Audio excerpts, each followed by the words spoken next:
Simple alternative, manger ou éviter d'être mangé.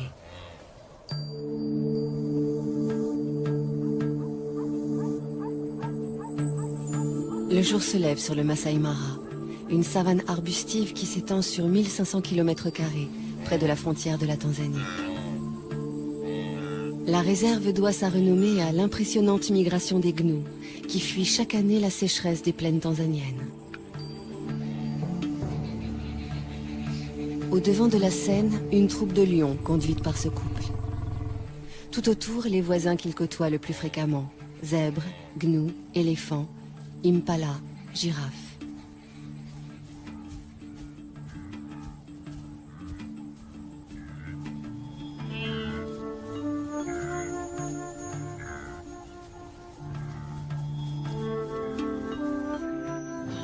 Les amours de ces deux lions constituent à eux seuls une pièce en plusieurs actes. Le mâle a tout pour lui. Une magnifique crinière, un port altier, des yeux de velours dont il dévore sa partenaire. Mais elle se fait prier. C'est son rôle. Et celui du mâle est pour l'instant de la suivre comme son ombre.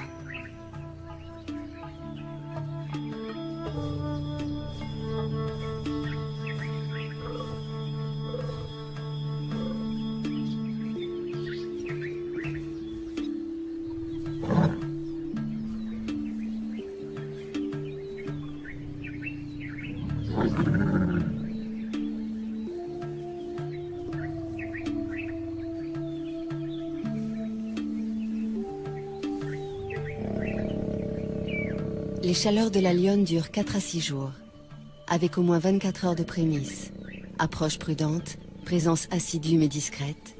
D'ici à ce qu'elle consente, le mâle devra faire preuve d'une patience héroïque.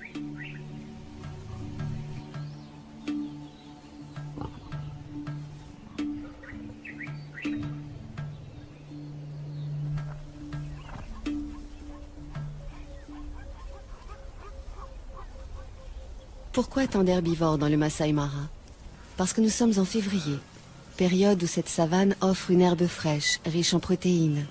De jeunes pousses surgit 2 à 3 semaines après les pluies. Pour s'en repaître, les gnous sont prêts à parcourir 700 km depuis les plaines du Serengeti au sud.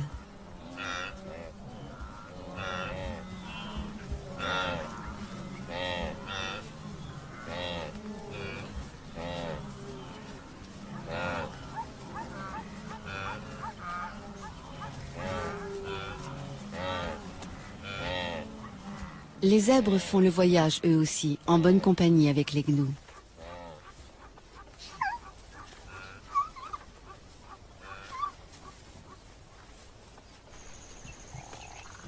Comme il se doit, les lions prennent leur tribu sur ces troupeaux, ou plutôt les lionnes, puisque ce sont elles qui chassent.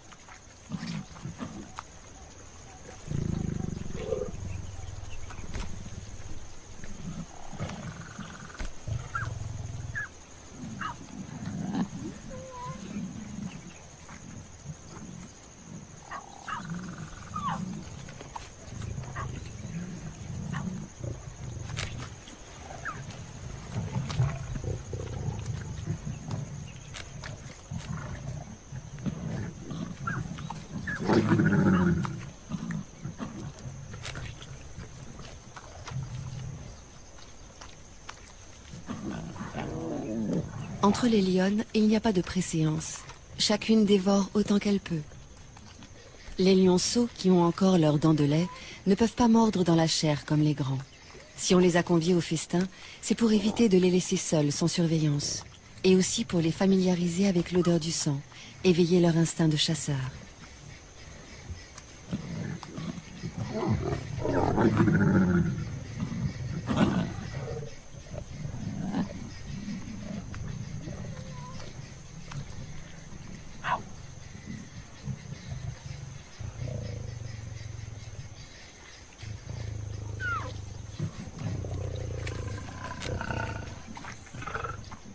Celle-ci est la plus experte de la troupe. C'est elle qui dirige les opérations lors des chasses collectives. Une fois rassasiée, elle surveille les alentours. Une aussi belle prise pourrait attirer une troupe rivale, et alors gare aux petits.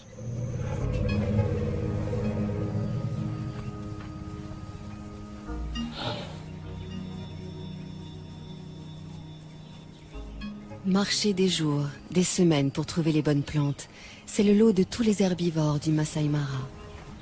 Les éléphants choisissent de se déplacer au petit matin pour éviter les grosses chaleurs. Quel ennui, ces longues traversées pour des adolescents toujours prêts à jouer.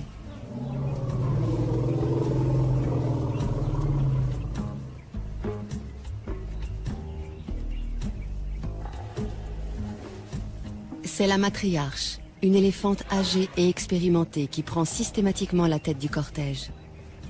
Elle connaît par cœur tous les chemins à emprunter pour parvenir aux sites les plus abondants en nourriture. Elle tolère de loin en loin une récréation. Les jeunes en ont besoin pour s'exercer aux grandes bagarres de l'âge adulte. Mais lorsqu'elle estime qu'il est temps de repartir, personne ne s'attarde. Enfin, presque personne. Cet éléphanteau n'arrivait pas à sortir de sa sieste et il a fallu le secouer un peu.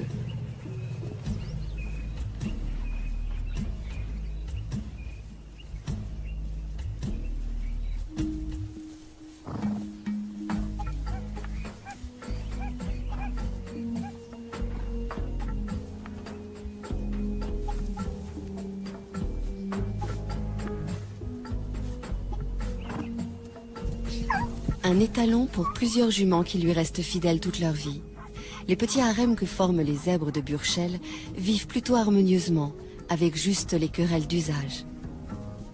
Du moins tant que ces différentes familles peuvent s'isoler les unes des autres. Mais à l'époque des migrations, surtout si elles coïncident avec celle des amours, la promiscuité génère de violentes rivalités entre les adultes.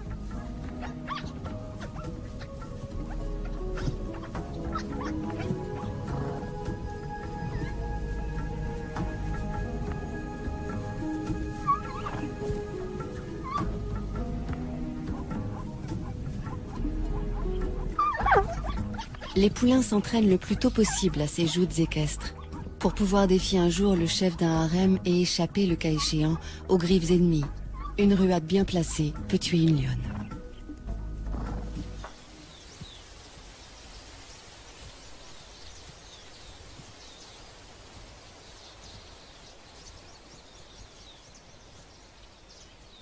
Quand on a la tête perchée à plus de 5 mètres du sol, on repère facilement les dangereux carnivores. C'est l'un des avantages de cette morphologie insolite. L'autre étant de pouvoir atteindre les sommets des arbres inaccessibles aux herbivores lambda.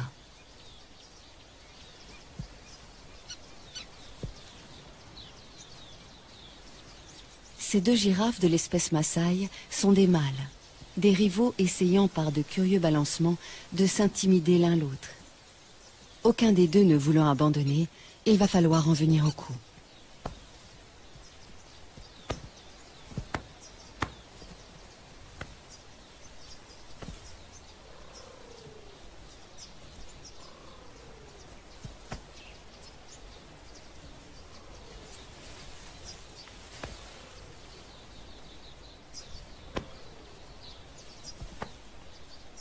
Dire qu'avec ces mêmes gestes, en plus lents et plus doux, un couple de girafes peut se faire la cour.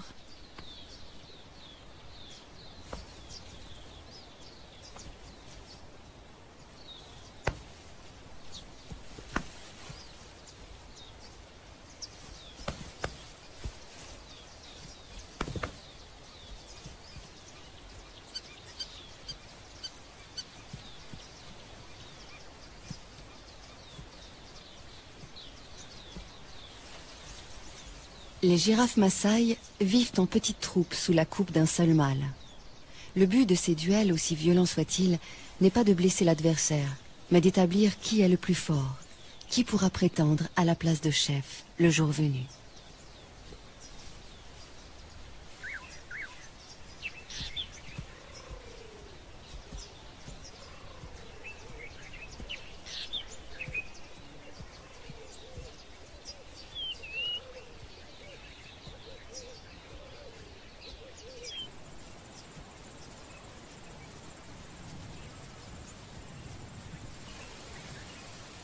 À longueur de journée, les troupes qui comptent parfois jusqu'à 30 ou 40 femelles et jeunes se déplacent pour chercher de la nourriture.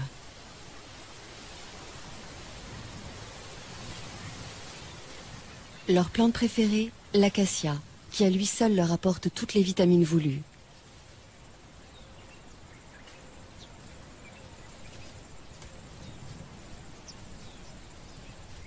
L'acacia est hérissée d'épines, mais peu importe. Les girafes ont la bouche totalement insensible et la langue assez souple pour détacher les feuilles sans s'égratigner.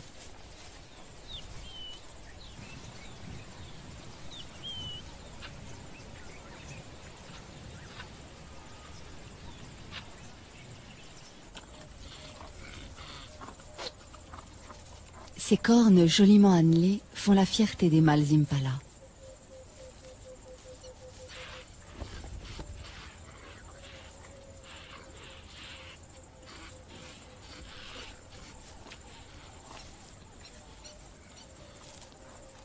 Elles peuvent mesurer jusqu'à 80 cm et ont un pouvoir de séduction qui ne laisse aucune femelle indifférente.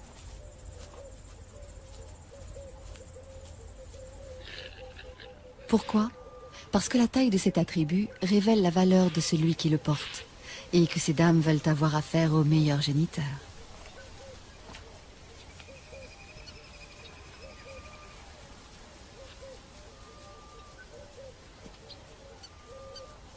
À la saison des amours, le mâle dominant s'approprie un vaste territoire.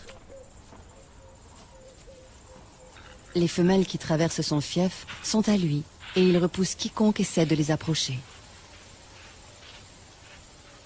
Une tâche exténuante, surtout que ces harems de 100 femelles ou plus attirent de nombreux prétendants fortement motivés.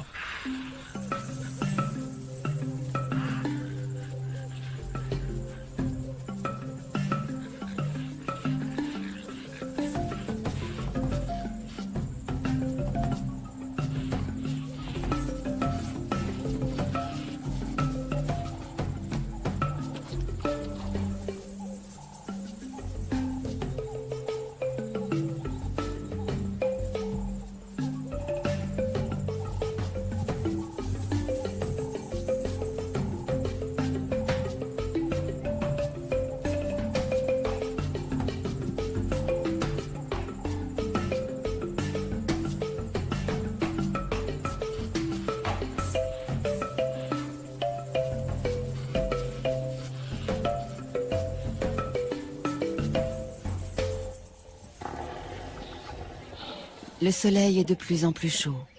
La matriarche a su conduire sa troupe près d'une zone ombragée où poussent les meilleures graminées de la saison. Ce moment de convivialité incite à échanger.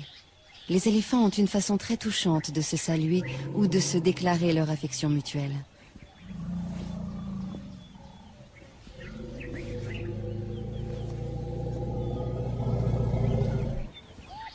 Quel extraordinaire outil que cette trompe. Plus de 100 000 muscles, une fonction préhensile, une souplesse très commode, et suffisamment sensible en plus de cela pour exprimer des sentiments.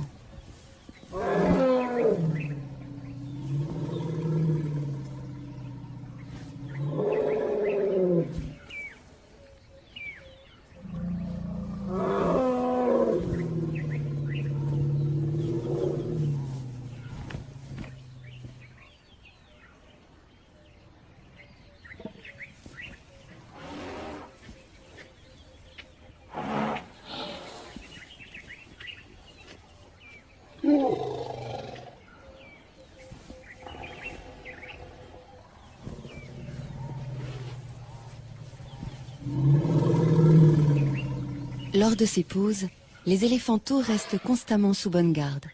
Ceux qui ne sont pas encore en âge de brouter en profitent pour s'offrir une petite tétée. Ils y ont droit jusqu'à 3 ou 4 ans. L'autonomie commence bien plus tôt pour les petits impalas. Ils ne sont allaités que pendant 5 mois, après quoi ils doivent brouter comme les adultes et surtout être capables de suivre le mouvement du troupeau.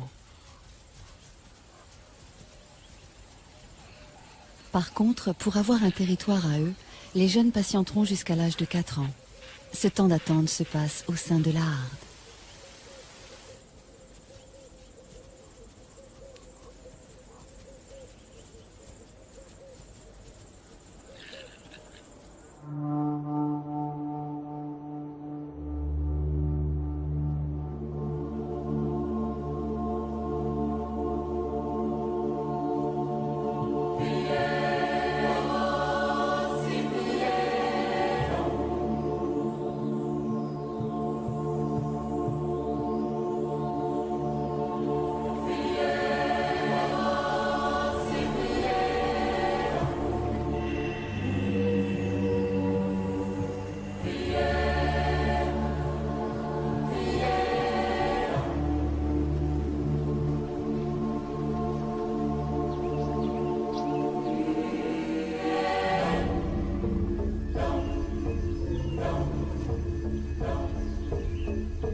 Une fille de la matriarche vient de mettre au monde son petit. Il est déjà debout, mais bien chancelant encore. Et pendant un assez long moment, la mère et l'éléphante restés pour l'assister vont l'encourager à tenir sur ses pattes pour aller téter.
C'est presque gagné.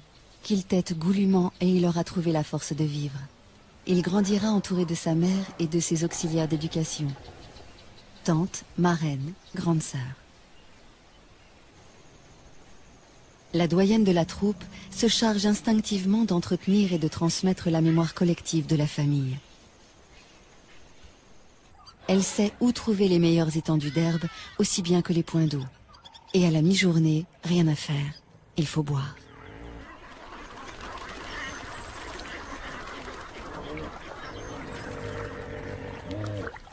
Ce ne sont pas 3 hippopotames somnolents qui vont les empêcher de se désaltérer.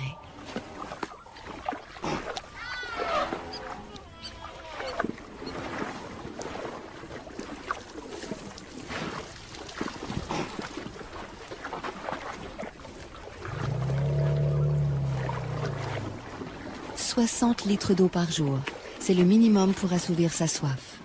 Et dans l'eau de marigot comme celui-ci, il y a également des sels minéraux que les éléphants ne trouvent nulle part ailleurs.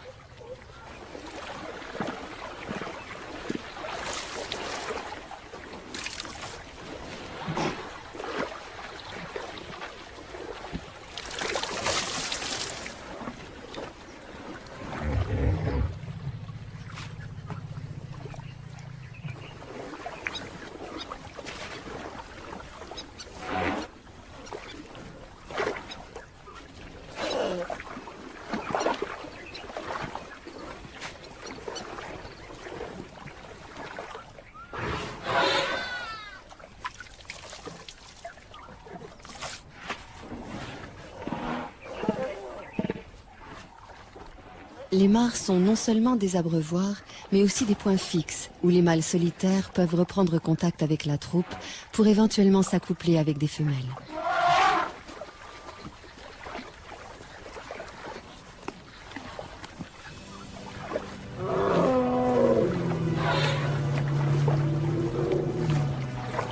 Cette mare ne leur a servi qu'à se désaltérer. Avec toutes ces lentilles, elle ne se prête pas tellement au bain.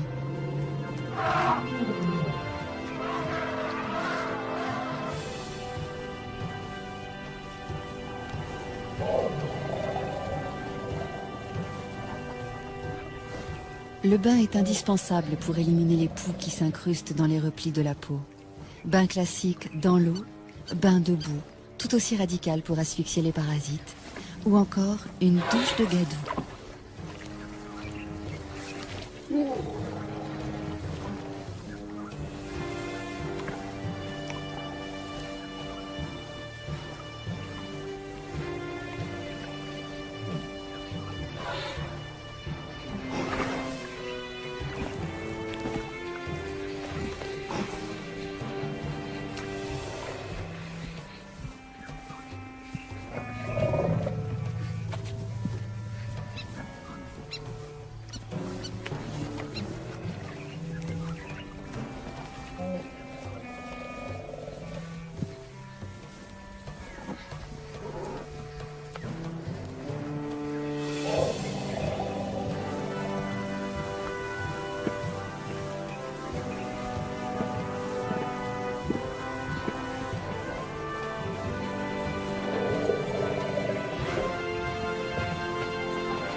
s'asperger de poussière. Autre technique pour se débarrasser des bestioles qui vous harcèlent.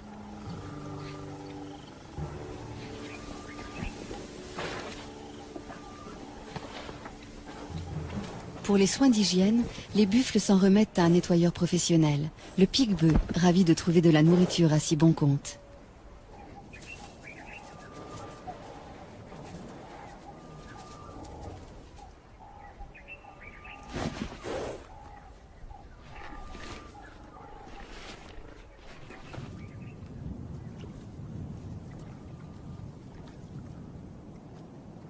Une sentinelle dans un drôle d'uniforme. Le jabiru du Sénégal, cousin des cigognes.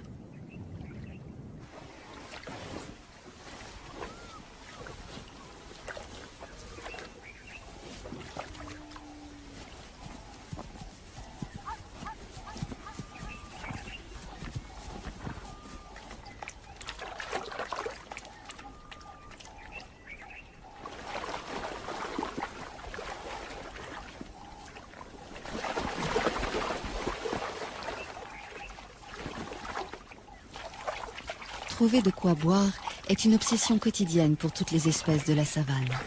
Chez les zèbres, un étalon est plus sûr de séduire des femelles s'il choisit un territoire près d'un point d'eau. Seulement, du fait même qu'il attire tant d'animaux, un point d'eau est à la fois source de vie et menace de mort. Car souvent les prédateurs sont embusqués non loin.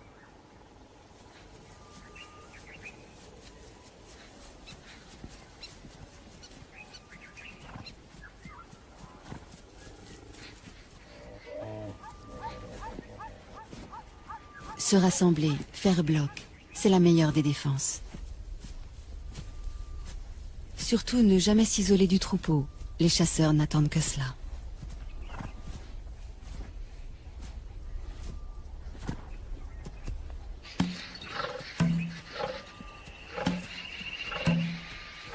Pour une fois, les zèbres se sont affolés inutilement.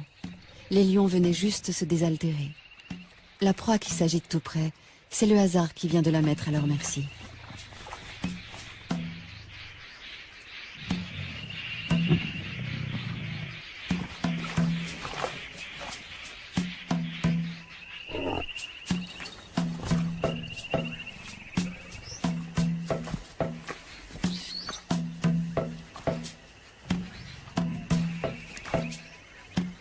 Le jeune mâle aussi a du mal à se dépêtrer de la vase. Mais hélas, moins que le zèbre lourdement handicapé par son poids.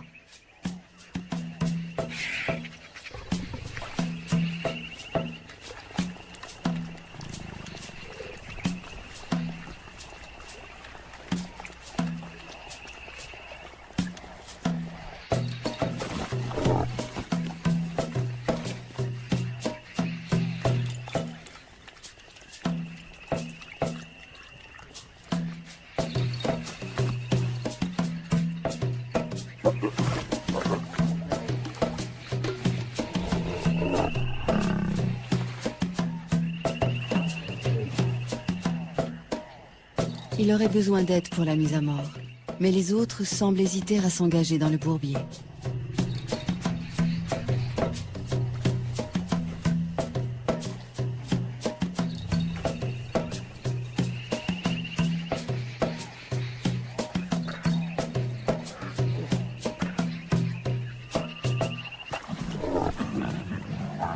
Certains préfèrent chahuter pour l'instant.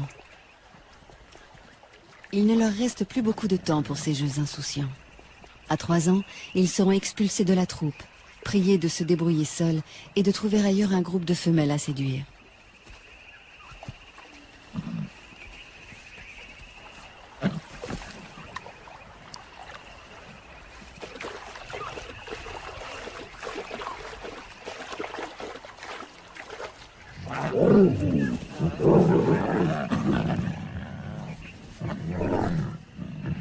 Lorsqu'ils simulent des combats et se chamaillent, ces adolescents préparent leur vie future de mâles dominants et de chasseurs.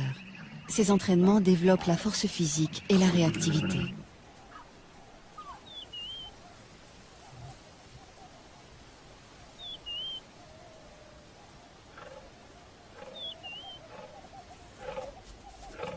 Quand la troupe est occupée ailleurs, une lionne se charge de garder les lionceaux. C'est une des règles de leur système communautaire, ne jamais laisser un petit seul.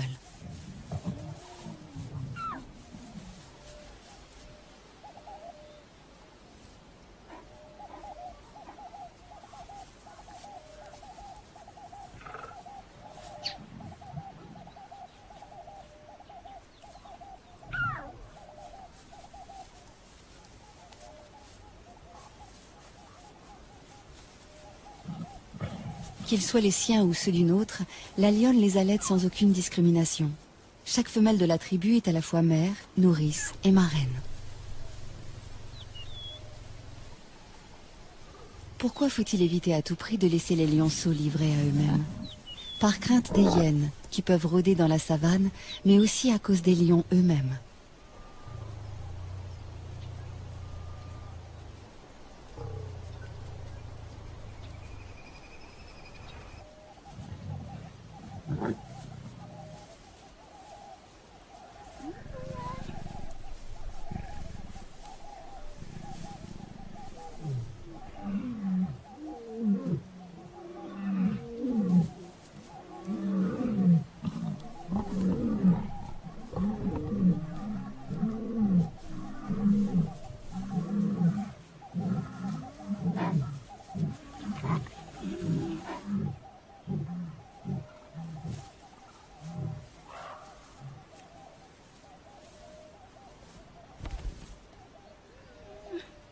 La babysitter est sur ses gardes.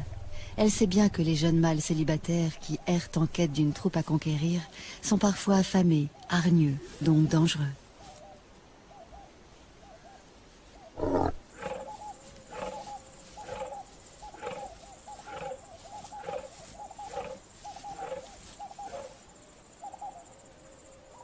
Même lorsqu'il a déjà une ou plusieurs partenaires attitrés, les choses ne sont pas faciles pour un mâle. Le nôtre en est toujours aux manœuvres d'approche. Toutefois, il a bien avancé et peut espérer arriver à ses fins d'un moment à l'autre.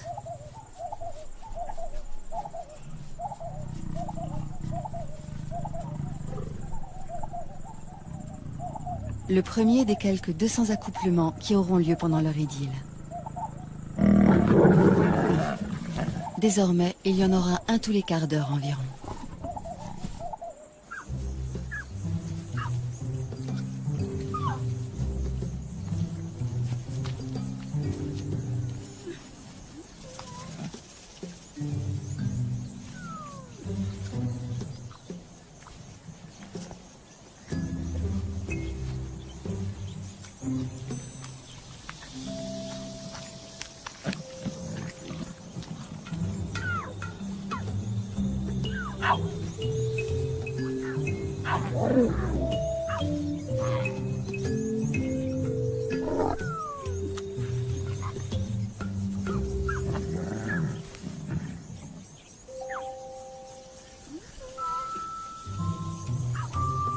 Autour d'une proie, les lionnes n'ont pas la même patience que pendant les longues siestes, les heures où il fait trop chaud pour remuer la moindre oreille.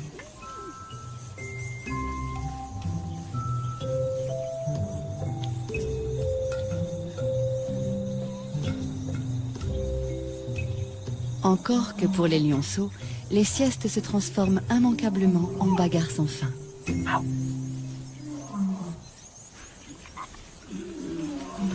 À cet âge déjà, jouer n'est pas seulement s'amuser. Avec les galipettes, les culbutes, les courses-poursuites, les lionceaux apprennent à ajuster leur comportement, à contrôler leurs gestes. C'est ainsi qu'ils établissent leur rapport hiérarchique et leur code.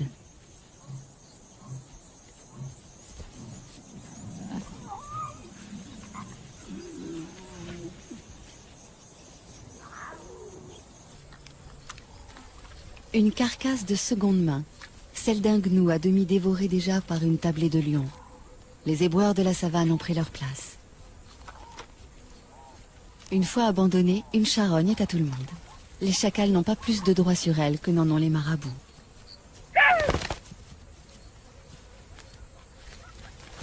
Harcelés par les marabouts, les chacals ont préféré s'en aller, mais non sans emporter un magnifique trophée, la queue du gnou.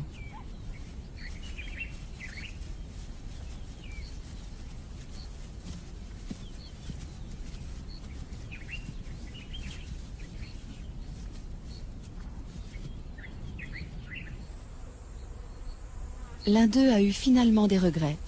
Pourquoi avoir délaissé une si belle proie? La mémoire ne tarde pas à lui revenir.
C'est bien beau de jouer, mais ça ne remplit pas l'estomac. Et si l'on ne trouve pas de charogne, que reste-t-il? La chasse.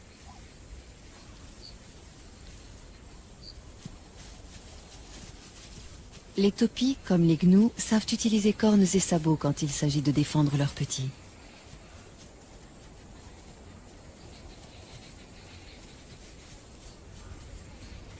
S'attaquer seul à 2 fois plus grand que soi, est-ce bien sérieux?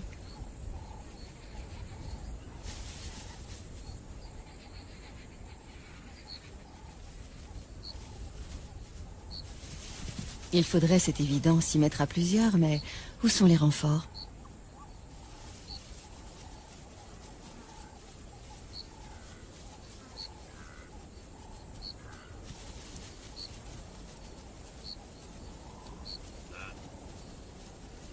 Les voici, mais trop tard. Tous les troupeaux sont en alerte.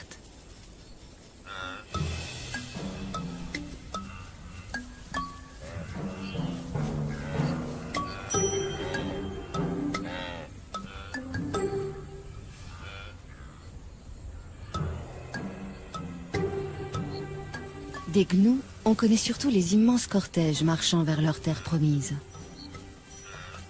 Quand un troupeau interrompt sa progression, c'est pour la bonne cause, l'amour. Les mâles, âgés d'au moins 3 ans, cherchent à rassembler autour d'eux le plus possible de femelles.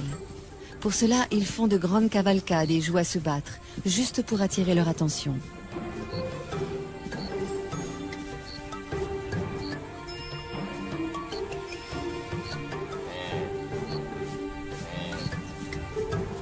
La frénésie et la nervosité des gnous les poussent parfois à des comportements étranges, comme dans la scène qui va suivre. Un bébé de quelques heures à peine, rudoyé par plusieurs adultes.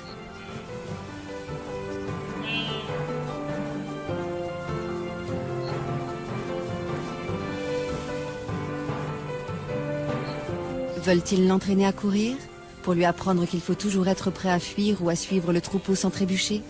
Ce n'est là qu'une hypothèse.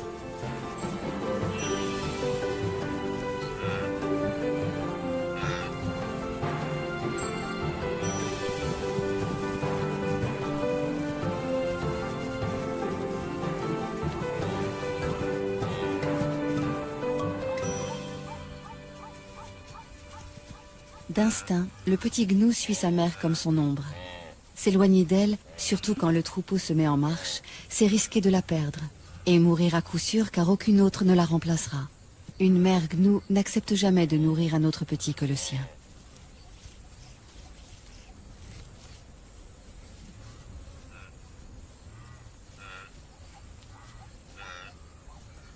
Parce qu'il doit se lancer sans délai dans cette vie itinérante, le bébé gnou est le plus précoce de tous les herbivores. Il est debout et en état de marcher 10 minutes après sa naissance. Ensuite, il n'a plus qu'à suivre le grand mouvement collectif qui lui fera parcourir, s'il résiste à tous les aléas, des dizaines de milliers de kilomètres par an.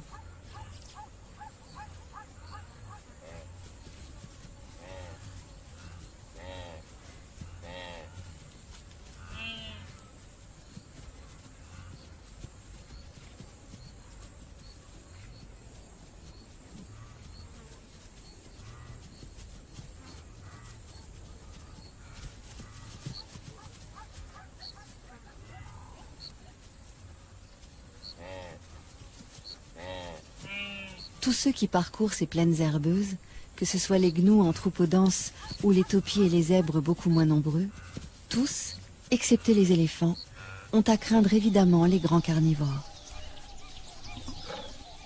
Notre tribu vient régulièrement puiser dans ce réservoir de proies, visant toujours les plus vulnérables, les bébés, les vieux, les infirmes.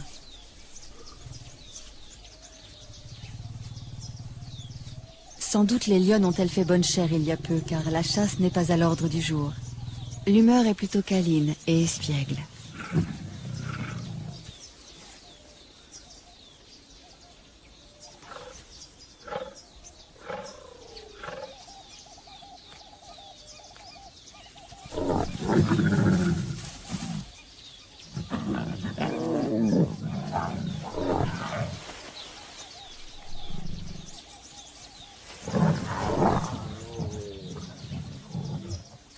Les jeunes viennent de trouver un jeu très amusant qui nous rappelle quelque chose.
Troisième acte dans le parcours amoureux de nos deux héros. Roméo vient réclamer ou proposer une énième copulation.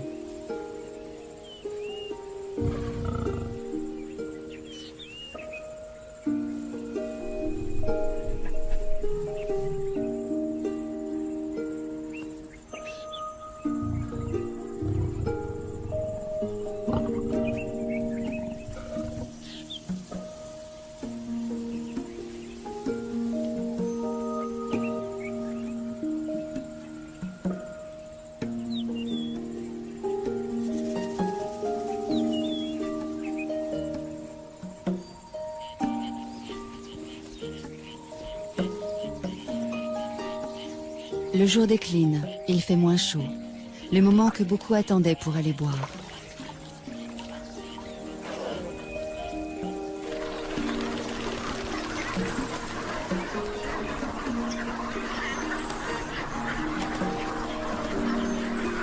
Autour de la mare des lions, tout semble palpiter au ralenti, comme si la fatigue de la journée se faisait sentir chez toutes les espèces. De ce côté, c'est même le repos complet. Certains, on les comprend, ont cédé à l'épuisement.